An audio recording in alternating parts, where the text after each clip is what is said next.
eu vim de um histórico muito difícil, que na verdade eu fui criada pela minha avó, né? Como meu pai eu tinha problema com álcool, meu pai chegava em casa, né? Batia na minha mãe, era aquele conflito e aquilo ali não estava me fazendo bem. Tão bem que não estava me fazendo tão bem, nada bem, que minha mãe viu que psicologicamente eu estava sendo muito afetada, não queria comer, não dormia mais, não conseguia dormir porque eu ficava com medo.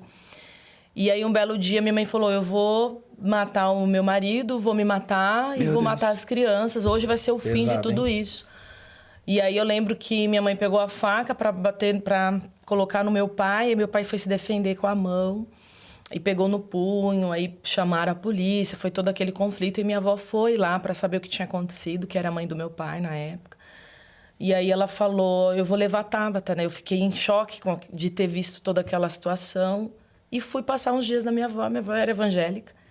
E minha avó ligou, olha, Miraci, deixa ela passar deixa ela passar as férias, era num tempo de férias. Aí minha mãe falou, não, tudo bem.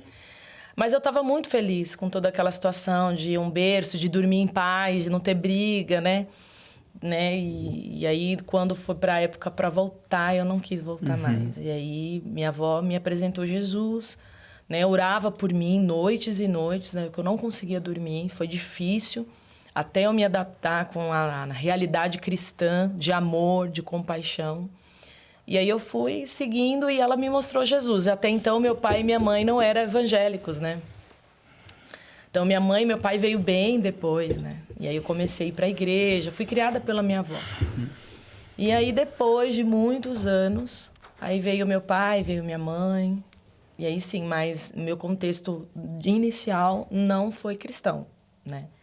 Mas graças a Deus o Senhor me alcançou nova. Sim. Eu tinha 7 anos. Ah, era criança ainda. Eu era bem pequena, né? Então tem muitas coisas fortes que a gente memoriza, né? Então criança é muito mais... A criança acaba gravando mais alguns eventos, assim, né? Algumas coisas específicas, assim, começa a gravar. Mas aí, por exemplo, quando você tem um encontro também muito forte daí com o Senhor, por exemplo, é uma obra de intencionalidade da tua avó, de orar por você, de levar você na igreja. Então, isso também acaba marcando, né? E tem até coisas que, tipo, o André fala assim... Nossa, amor, era bem intenso. Tipo assim, minha avó era num nível assim...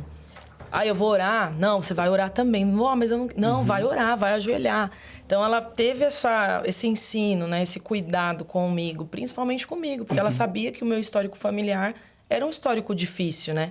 Onde as pessoas falavam, essa daí vai ser mais uma. Você é doida, dona Lourdes, pegar filho dos outros para criar. Mas ela não, ela acreditava que talvez por intermédio de mim, meu pai, né? Que era um dos... Era um dos únicos filhos que não eram cristãos, né?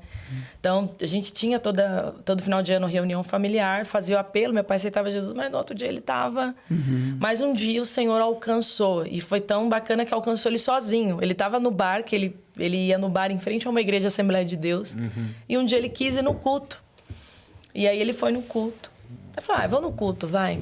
Chegou lá, naquele dia ele não tinha bebido muito, e ali o Senhor, ele falou que não se lembrava, né? Ele falava pra gente que ele só via quando ele estava lá na frente, aceitando Jesus. E quando ele chegou em casa falando pra minha mãe que ele tinha se convertido, minha mãe falou, imagina, amanhã você tá de novo no bar. Ele falou, não. Eu senti algo diferente. Dessa vez foi diferente. Foi diferente. E dali pra frente, meu pai nunca mais bebeu, nunca mais fumou. E o meu pai foi primeiro do que minha mãe. Então, foi bem legal. Uau, que incrível, que testemunho forte, né?